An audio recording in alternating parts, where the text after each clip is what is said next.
दोस्तों, अगर आपकी वाइफ कहती कि आप पे 498 का केस करेगी तो आप उस मोहतरमा जी को ये याद दिला दीजिए कि टेंशन ना लीजिए मैडम जी, 498 के आगे 499 और 500 भी होती है। जी हाँ दोस्तों, अगर आपकी पत्नी 498 एक ही यानी दहेज के झूठे केस की धमकी दे रही है और आप पे प्रेशर डला रही है इस टाइप का या हरासमेंट कर रही है, आपको डरा धमका रही है, तो एक बात ज़रूर बोल दीजिए कि उसके आगे मैडम जी 499 भी होता है, 499 और 500 IPC भी होता है। आज इन दोनों की भाषा में बात करेंगे दोस्तों।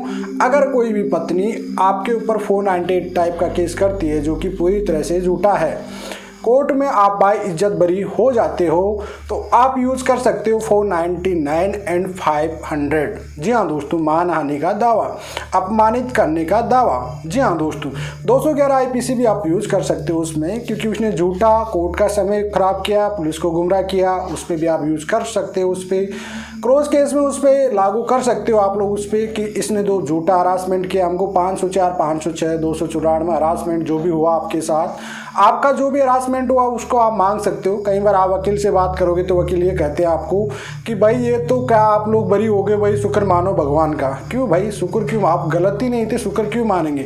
हम जिस प्रकार से बिल्कुल गलती नहीं थे, हमारा टाइम वेस्ट हुआ, हमारी मनी वेस्ट हुई, हमारी इज्जत खराब हो गई, तो हम तो उसका पूरा भुगतान लेंगे मानहानि का दावा पेश करके। बिल्कुल क्लियर कट है भाई।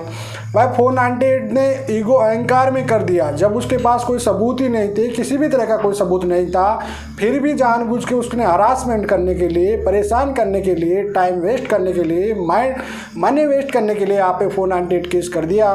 तो फिर आप पीछे क्यों रहोगे भैया? आप भी तो 499 एंड 500 मतलब 499 और 500 जरूर करना है। जितना भी खर्चा हुआ पूरा वो आपकी मोहतरमा जी से लेना है कि भाई ईगो अहंकार में कर तो दिया ना, जेल हुई नहीं हुई, ज़्यादा बोले तो आपको भी जेल हो सकती है। भाई 211 में इस समाधान है कि भाई कोई ऐसा क्राइम है जिसमें आपको झूठा है और ज़बरदस्ती बेवजह से फंसाया जा रहा है, उसमें आप बाई इज्जत बरी हो गई, तो 211 में वही सज़ा उसको मिली, कराइए, उसको भी सज़ा दीजिए भैया। कानून में है प्रावधान, दोनों कर सकते हैं। आप मानहानि का दावा पेश भी कर सकते हैं। जिन लोगों के नाम थे, जिन लोगों का हरासमेंट हुआ, उन लोगों पे आप उस पर मानहानि का केस करा सकते हैं।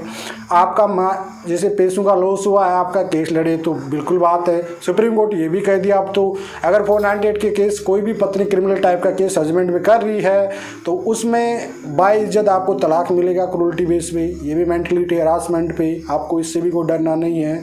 तो जब भी आपकी पत्नी इस तरह से कह रही है कि आपको जेल करा दूंगी, तो भाई टेंशन ना करो, इतना सा याद दिला दो कि इसके आगे 498 के आगे 2 सेक्शन और होते हैं मैडम, उसको कंप्लीट हम करेंगे। आप स्टार्टिंग कर दीजिए, हम 2 को यूज करके कंप्लीट कर देंगे, टेंशन ना लीजिए आप लोग। तो फिर आप जब आपके फेवर में 2 सेक्शन होते हैं, 498 पत्नी के पास है तो भाई 499 आपके पास है, 500 आपके पास है ना भाई, 498 आपकी वाइफ के पास है, तो 500 499 आपके पास है, क्या दिक्कत है? करने दीजिए। 211 में उसको भी सजा दिलाई, क्या दिक्कत है? आ जाइए कोर्ट में, एक्सपीरियंस होगा। कहते नहीं कुछ ना कुछ सीखने को जरूर मिलेगा भाई, कुछ ना कुछ सीखने को मिलेगा। आने में हम तो पूरा दावा पेश करेंगे, तलाक भी मिलेगा। सबसे बड़ी बात है कि अब तो झूठा केस करने वाली को सुप्रीम कोर्ट क्लियर कह दिया है कि भाई झूठा केस करेगी तो अब तलाक मिलेगा। पति पे कोई भी झूठा केस करती है तो उसमें बाई इज्जत बरी भी किया जाएगा, उसको उसका जितना पैसा ऐसा लॉस हुआ वो भी दिया जाएगा और आपको तलाक भी दिया जाएगा, बाई इज्जत फ्री भी किया जाएगा हस्बैंड को। तो अब आपको डरना नहीं है। आपको जिसके माइंड में डर होता है कि मोटिवेशनल वीडियो बनाया आपको एक समझाने के लिए सिंपल लैंग्वेज में कि भाई आपको जो डराने या धमकाने की जो धमकियां दे रही है, तो ज़रा सा याद दिला दीजिए कि मैडम जी 498 के आगे ऊपर 499 और 500 जरूर होती है, वो हम करेंगे, आपका हमारे फेवर में रहेगा। वो टेंशन ना लीजिए, आप लोग फदकना है फुदक लीजिए थोड़े टाइम बाद में, हमारा भी